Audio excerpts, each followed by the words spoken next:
ఒకే దేశం ఒకే ఎన్నికపై కొన్ని రోజులుగా చర్చ జరుగుతూనే ఉంది. వెంటనే అమల్లోకి తీసుకురావాలని భావించినా అది ఇప్పటికిప్పుడు కుదరకపోవచ్చని లా కమిషన్ వెల్లడించింది. ఇప్పుడు మరోసారి కీలక ప్రకటన చేసింది లా కమిషన్. 2029 లోక్సభ ఎన్నికల నాటికి ఇది అమల్లోకి తీసుకువచ్చే అవకాశాలున్నాయని విశ్వసనీయ వర్గాలు వెల్లడించాయి. లోక్సభ అసెంబ్లీ ఎన్నికలతో పాటు స్థానిక సంస్థలకు ఒకేసారి ఎన్నికలు జరిగే అవకాశం ఉంది. రిటైర్డ్ జస్టిస్ రీతూరాజ్ అవస్థి ఈ కమిషన్ కి నేతృత్వం వహిస్తున్నారు. ఒకే దేశం ఒకే ఎన్నికల నిర్వహణకు రాజ్యాంగంలో కొన్ని సవరణలు చేయాల్సిన అవసరం ఉందని ప్రతిపాదించింది. 2029లో మే జూన్ మధ్య కాలంలో 19వ లోక్సభ ఎన్నికలు నిర్వహించే అవకాశాలున్నాయి. రాజ్యాంగంలో కొత్తగా సైమల్టేనియస్ ఎలక్షన్ అనే సెక్షన్ ని చేర్చాలన్న ప్రతిపాదన కూడా చేసింది లా కమిషన్. ఇలా ఒకేసారి ఎన్నికలు నిర్వహించడం ఎన్నేళ్ల పాటు కొనసాగించవచ్చన్న అంశం కూడా అందులో చేర్చాల్సిన అవసరం ఉందని స్పష్టం చేసింది.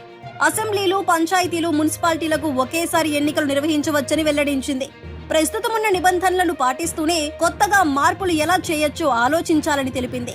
సాధారణంగా అసెంబ్లీ గడువు 5 ఏళ్ల వరకు ఉంటుంది. అయితే 3 లేదా 6 నెలల లోపు గడువు ముగిసే రాష్ట్రాలను ముందుగా పరిగణలోకి తీసుకుని అక్కడ తొలి విడతలో ఎన్నికలు నిర్వహించాలని లా కమిషన్ ప్రతిపాదించింది.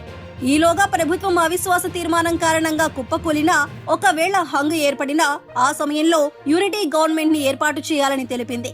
అన్ని రాజకీయ పార్టీల నుంచి ప్రతినిధులను ఎంపిక చేసుకుని ఈ ప్రభుత్వాన్ని ఏర్పాటు చేయాలని సూచించింది. ఒకవేళ యూనిటీ గవర్నమెంట్ ఆలోచన సక్సెస్ కాకపోతే వెంటనే ఎన్నికలు నిర్వహించాలని స్పష్టం చేసింది. ఇప్పటికే మాజీ రాష్ట్రపతి రామ్నాథ్ కోవింద్ నేతృత్వంలో ఉన్నత స్థాయి కమిటీని ఏర్పాటు చేసింది లా కమిషన్. ఒకేసారి ఎన్నికలు నిర్వహించడం సాధ్యమేనా? ఈ కమిటీ మేధోమథనం కొనసాగిస్తోంది. వచ్చే ఏడాది మహారాష్ట్ర, హర్యానా, జార్ఖండ్ లో అసెంబ్లీ ఎన్నికలు జరగనున్నాయి. బీహార్, ఢిల్లీలో వచ్చే ఏడాది 2026లో అసోం, పశ్చిమ బెంగాల్, తమిళనాడు, పుదుచ్చేరి, కేరళలో ఎన్నికలు జరగనున్నాయి. 2027లో ఉత్తరప్రదేశ్, ఉత్తరాఖండ్, పంజాబ్, మణిపూర్ ఎన్నికలకు వెళ్తాయి.